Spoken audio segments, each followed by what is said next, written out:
Have you ever looked outside your window at night and seen someone standing there, staring at you? Even though your bedroom is on the second floor. Story. Mark never believed in ghosts. He was 26 years old and worked as a delivery driver in a small town surrounded by old trees and empty roads. Strange stories were common there. People talked about shadows walking through fields. They talked about voices calling from the woods. They talked about a girl in a white dress who appeared at night.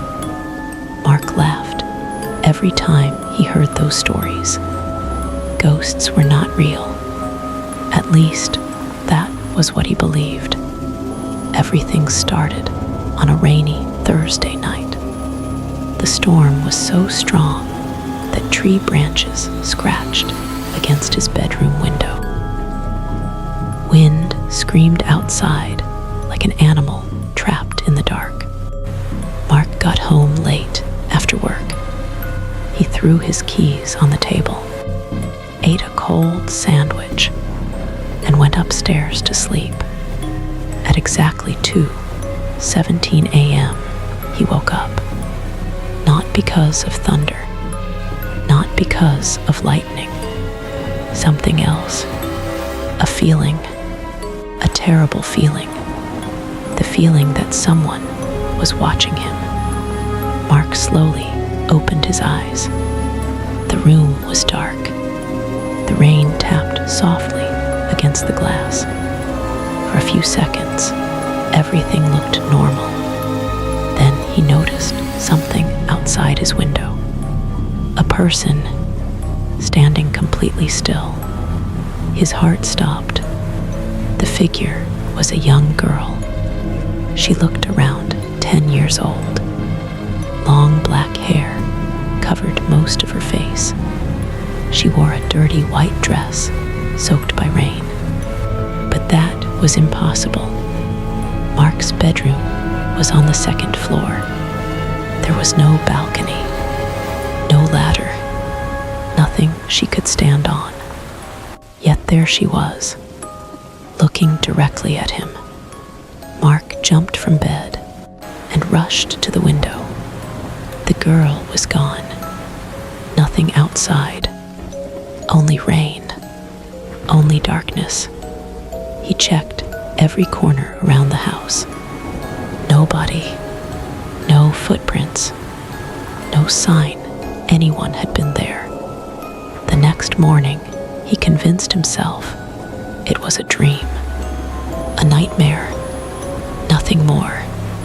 But the next night, at exactly 2:17 a.m., he woke up again.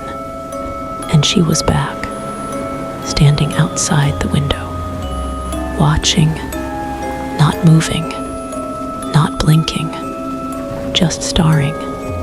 Mark froze. Every hair on his body stood up. This time, he forced himself to keep looking. The girl slowly raised one hand, then pointed toward the woods behind his house. A loud crack of thunder exploded across the sky. For 1 second, lightning lit everything. The girl disappeared. Mark didn't sleep again. The next morning, he told his neighbor, an old man named Henry. The moment Henry heard about the girl, his face turned pale. Did she wear a white dress? Henry asked. Mark nodded. Henry immediately stood up. Never open your window. Mark laughed nervously. What are you talking about? Henry looked terrified. The last 3 people who saw her disappeared. The room suddenly felt cold. Henry explained that many years ago, a little girl named Lily vanished in the woods. Search teams looked for weeks. They found nothing. Not her body, not her clothes. Nothing. Years later, people began reporting sightings. A girl in white, always near windows, always watching, always appearing before someone vanished. Mark wanted to laugh, but Henry wasn't joking. His hands were shaking. That night, Mark locked every door and window in the house. He kept every light on. He told himself ghosts weren't real. At 2:17 a.m., he woke again. The girl was standing outside, closer than before. Her face was now visible. Mark wished it wasn't. Her skin looked gray. Water dripped from her hair. Her eyes were completely black. Not dark brown, not dark blue. Black, like deep holes. She smiled, a slow smile, a smile that stretched far too wide. Then she whispered something, even through the glass, even through the storm. Mark somehow heard her. 3 words, "Come find me."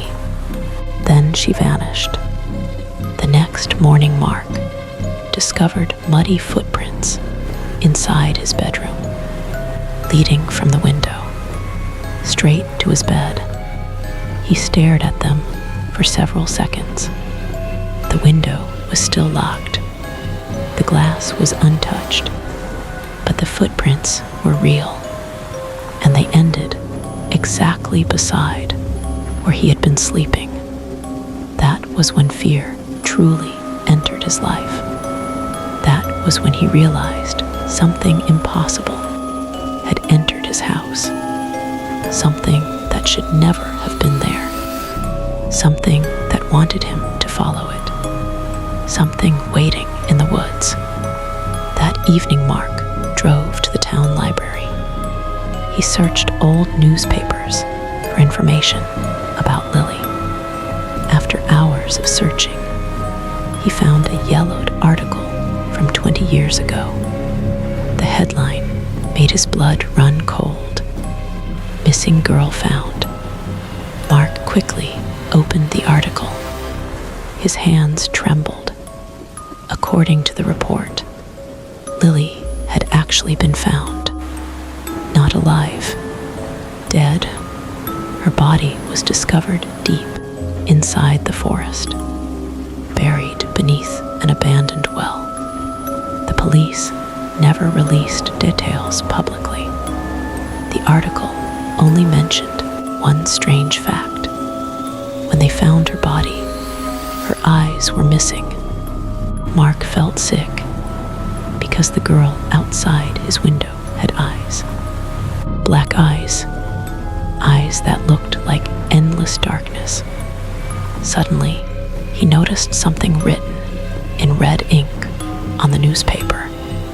A message. Someone had circled Lily's photograph. Below it were 4 words. She is not alone. Mark quickly looked around. Nobody else was near him. The library was almost empty. His chest tightened. Who wrote that? And why? Then he saw something even worse. In the reflection of the library window behind him, a girl in a white dress was standing between the bookshelves, watching him, smiling. The same girl, Lily. And this time, she wasn't outside. She was inside, standing only a few feet away. Mark spun around so fast that the chair beneath him nearly fell over. The space between the bookshelves was empty. No girl, no white dress, nothing. His breathing became heavy. He searched every row, every corner, every aisle. Nobody was there, yet he knew what he had seen. The librarian noticed his panic and walked over. "Are you okay?" she asked. Mark hesitated. Then he showed her the newspaper. The old woman's face instantly lost color. She grabbed the paper and stared at the red words. "She is not alone." "Where did this come from?" she whispered. "I found it like that." The librarian slowly looked toward the dark end of the library. Then she locked the front door. Mark felt his stomach twist. "What is going on?" The old woman lowered her voice. "My father was one of the men who found Lily." Mark froze. "What?" "He told me something before he died. Something he never told anyone else." The room suddenly felt colder. The woman swallowed hard. Lily wasn't alone when they found her. A chill raced through Mark's body. "What do you mean?" The librarian looked terrified. There was another body in the well. Mark stared. The woman continued. "A little boy." Lightning flashed outside. Thunder shook the windows. The police removed every mention of him from the reports. They wanted to avoid panic. Mark felt sick. Who was he? No one knew. The librarian's voice trembled. But my father said something strange.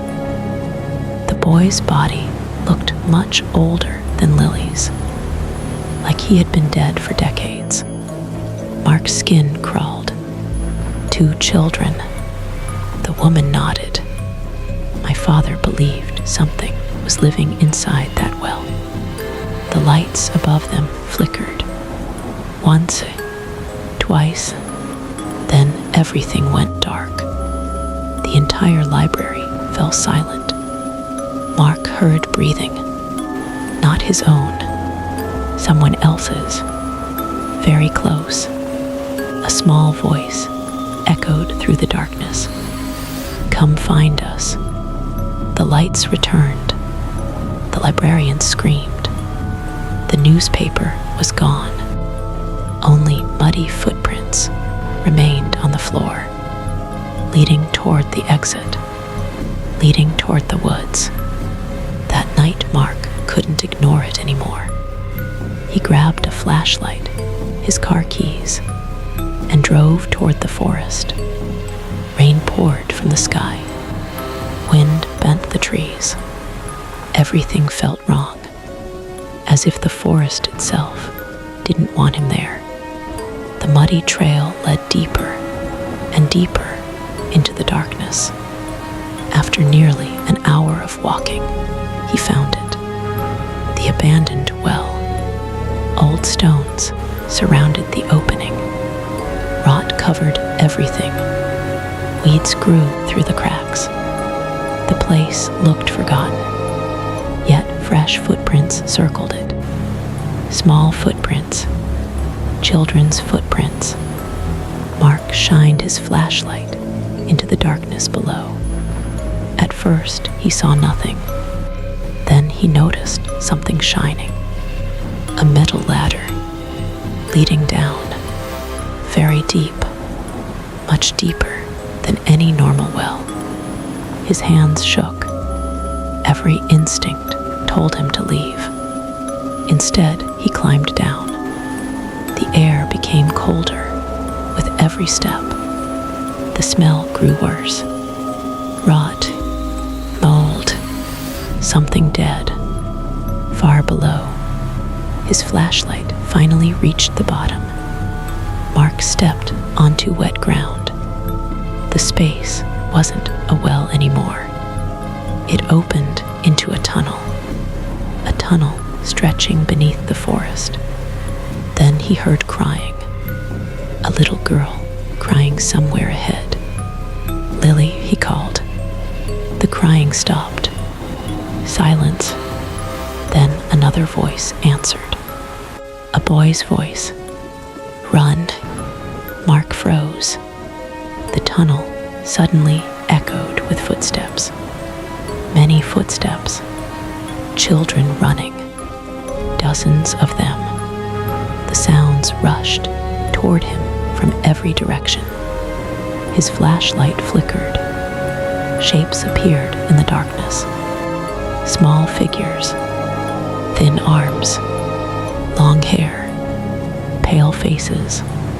Children everywhere, watching him. Their eyes were completely black. Mark backed away. The children did not move. Then one stepped forward. A little boy. His clothes looked ancient. Mud covered his skin. "She brought you here," he said. Mark struggled to speak. "Who?" The boy pointed behind him. Mark slowly turned. Lily stood there, smiling, but now she looked different. Her body twisted strangely. Her neck bent too far. Her arms hung unnaturally long. And behind her stood something much larger, something hidden in darkness, something not human. Two glowing eyes opened, high above the ground. The creature smiled. Its mouth stretched wider and wider until it split across its face. Mark finally understood. Lily wasn't the monster. She was bait. The creature used her. It used all the children. It lured people into the tunnels. Then it took them. The boy grabbed Mark's arm. "You must leave." The creature began moving. Its massive body crawled forward through the darkness. Bones cracked. Wet sounds echoed. The tunnel walls shook. Children began screaming. The creature rushed toward them. Mark ran. He ran faster than he ever had in his life. The children scattered. Dark hands reached from the walls. Voices filled the tunnel. The monster roared behind him, a sound so horrible that blood trickled from his ears. The ladder appeared ahead. Mark climbed desperately. The creature crashed through the tunnel below. Its claws scraped the stone. Closer, closer, closer. Mark reached the top. The creature's hand exploded from the well opening. Long black fingers grabbed his ankle. Mark screamed. Then another hand grabbed him. Small, cold, a child's hand. Lily. For a moment, he thought she was helping the monster. Instead, she whispered something. "I'm sorry." Then she pulled. The monster pulled. For one terrifying second, Mark hung between them. Then Lily released him. Not toward the monster, toward safety. Mark rolled across the wet ground. The creature shrieked. A scream filled with rage. The well suddenly collapsed. Stones crashed downward. The earth shook. The opening sealed itself. Everything became silent. The forest stood still. The storm ended. The monster was gone. Mark lay there for a long time, breathing, shaking, alive. Months passed. Life slowly returned to normal. The sightings stopped. No more missing people. No more children in white dresses. No more whispers outside windows. Mark eventually moved away, far from that town, far from those woods. He never told anyone the full story. Nobody would believe him anyway. Years later, he married, had a daughter, built a new life. The nightmares slowly faded until one night, his daughter woke him. "Daddy." Mark opened his eyes. "What is it?" The little girl pointed toward the window. "Who is that girl outside?" Every drop of blood drained from his face. Slowly, very slowly, Mark turned his head. Outside the second floor window stood a girl in a white dress. Rain dripped from her hair. Black eyes stared into the room. But it wasn't Lily. This girl was older, and standing beside her was a little boy. Both were smiling. Both were pointing toward the darkness beyond the house. Then a third child stepped out from the shadows. Then a fourth. Then a fifth. More and more children appeared. An endless line stretching into the night. And far behind them, something enormous opened its eyes, waiting, watching, smiling, because the thing beneath the well had never died. It had only moved. And now it knew exactly where Mark lived. The next morning, the family was gone. The house was empty. The beds were untouched. The doors remained locked. Police searched for months. They found nothing. No bodies. No clues. No evidence. Only one strange thing remained, written on the inside of Mark's bedroom window. 5 words scratched into the glass. "We found HIM again."